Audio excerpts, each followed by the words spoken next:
Hey folks, welcome back to my second solo review for the Dice Tower.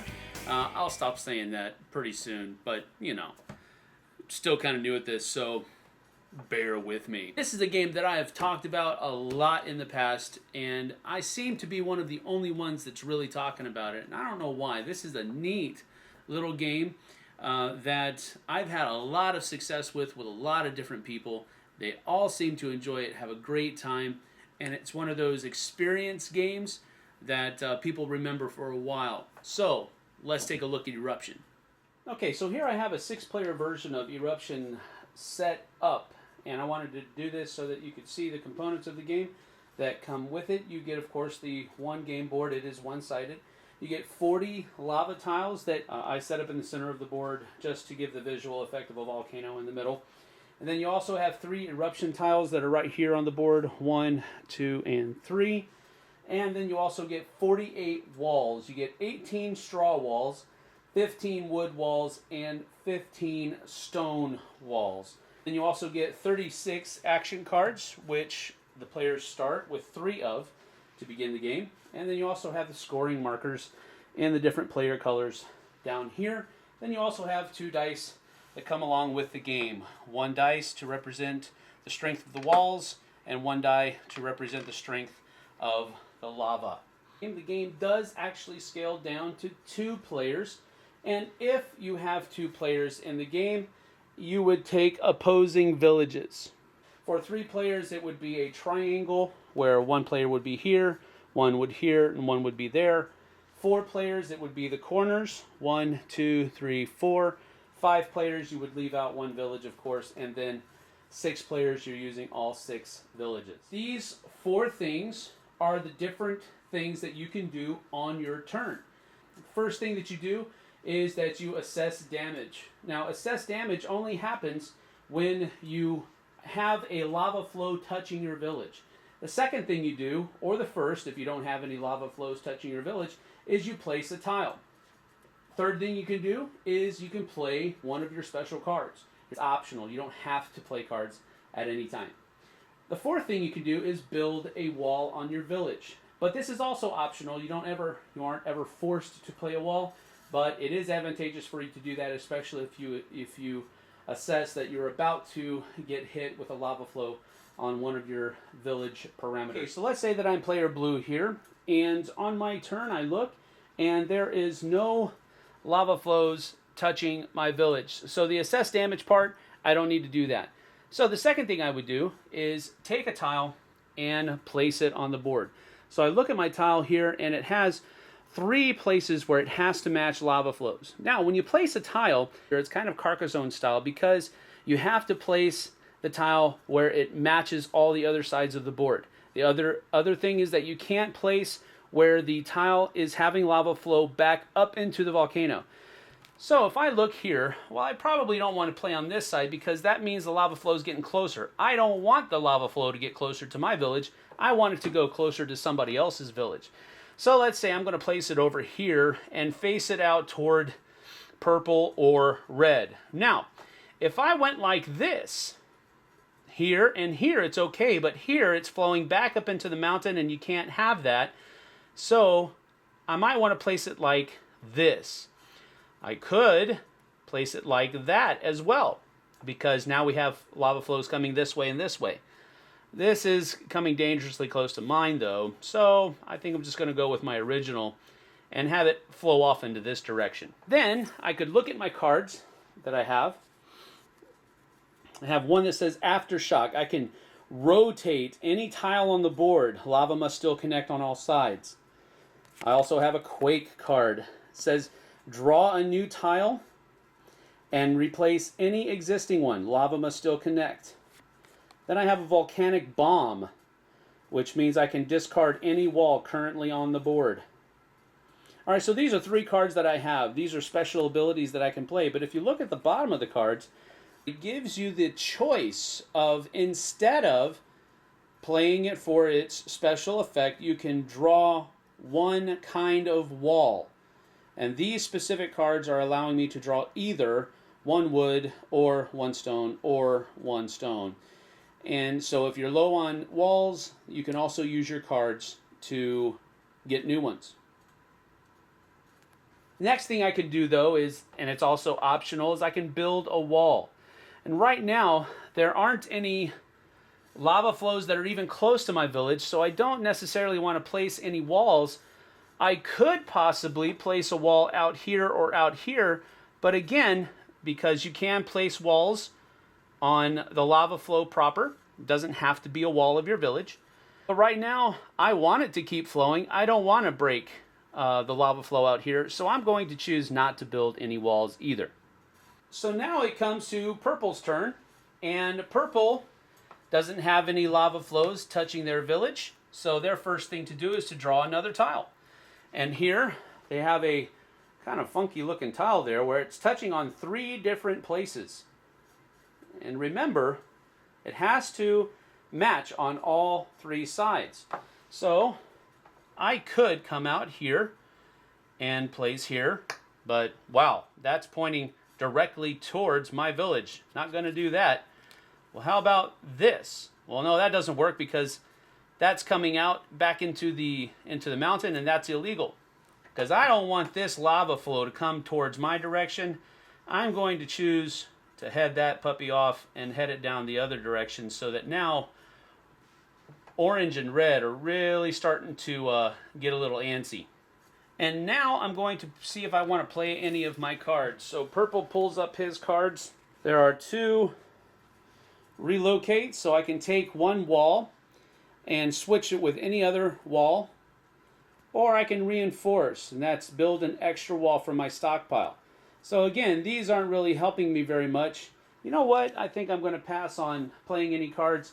I'm also going to pass on building a wall since it's before I really know where I'm going to be in danger. Now it's the red player's turn. Red player does not have any lava touching his village right now, but he's probably going to get some here pretty close. So he's going to draw a tile and look at it. It's just a straight tile. It only has to match on 2 corners. So I think what I'm going to do here is I'm going to start the blue player having to start thinking about getting some walls up. So I'm going to start heading the lava flow in his direction. Then third thing is I'm going to be able to play some cards. The cards that I have, first of all, is Sinkhole. Remove any tile from the board. Lava must flow continuously. There's a Rain card, which basically takes the temperature level of your village and reduces it by 30 degrees. And then the Volcanic Bomb that we saw earlier on at blue player's turn. So really the cards that red have right now aren't seriously advantageous. I could use a Sinkhole to get rid of this and get it away from my village, but at the same time, even if I remove it, it's still pointing in my direction pretty severely, so that I'm going to save it for a more advantageous time to play, I think. So we move on to the orange player's turn. Orange player doesn't have any lava flows touching their village, so they flip a tile, and it's a Y. So this could be pretty bad because he could place it right here, and bam. Now red is wishing he had played that Sinkhole card. And again, at this point, you've seen all of the different cards that are available. He has a Quake, an Aftershock, or a Reinforce. That's not really helping me much either. So we're going to elect not to play any cards on orange's turn as well. Now it's yellow's turn, and yellow doesn't have any lava touching their village, so they automatically draw a tile. And now they have this funky looking tile that has no less than 4 faces that the lava is reaching to. So they could be very mean and go like this, or they could come over here and do something like this. So there's a lot of different things they could actually do here. I think what would be advantageous is we're going to do this right here, because blue, well, quite frankly, he started all of this trouble. They have these cards to play. The Lava Flow, Sinkhole, and Rain. You've seen the Sinkhole and the Rains, but here's that Lava Flow card. We haven't seen that yet. Draw and place an extra tile. Well, yellow's feeling kind of spunky, so we're going to go ahead and play that lava flow tile. So we're going to draw and place a second card. Now this tile is pretty advantageous because we could do something like this. It's not flowing back up into the mountain. It still has a lot of good flow here. On top of that though, whenever you see these things on there, that means that if you place a tile there, you get to take one of those kinds of walls. So that was an advantageous move. Now yellow has 4 walls instead of just 3 like everybody else. Now we come to green's turn. In green's turn, they don't have any lava flows touching their village. So we draw a tile, and this tile is one of those Ys that we already saw once. Can't go here because there aren't any 2 that are touching, so we're kind of toast on that respect. But maybe this would be a good idea. No, because that's headed off in our direction. That totally, well, that hits. That hits there. But I don't like that very much. Now purple is looking pretty good here. Well, we don't want to come toward our village, so I think what we're going to do is we're just going to play this right over here so that we have, first of all, we're making it difficult for this person, for anybody else to get this, because it's going to have to face on 3 sides. Not impossible, but a little bit more difficult. Then we also have a flow that's headed towards orange, so not bad. Looks at the cards that they're able to play. We have an aftershock, a relocate, and a rain. All of those are really not useful at this point, so we'll wait. And we're also going to elect not to build any walls. So we come back to blue's turn. No lava is touching, so they're going to draw a tile. Wow, look at that monster. 5 different faces.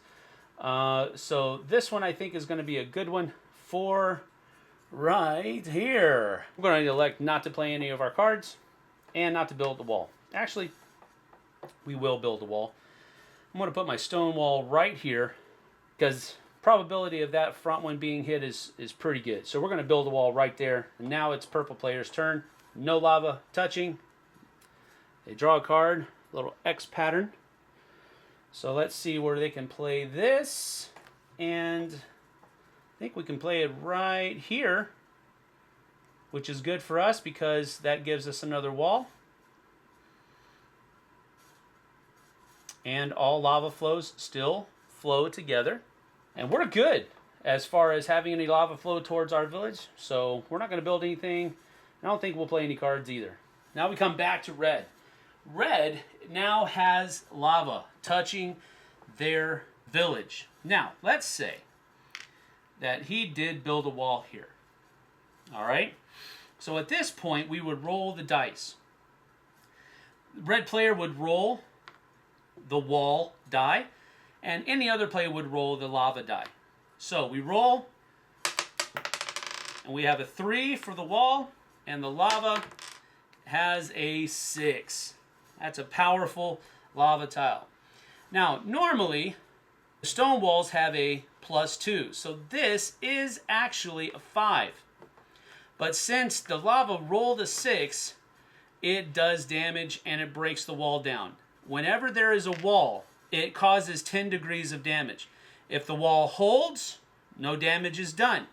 Now, if you remember, he didn't actually build that wall. I just wanted to show that to you. So this roll would not actually take place. Red would simply take 20 degrees of damage because he has lava flow touching one part of his village.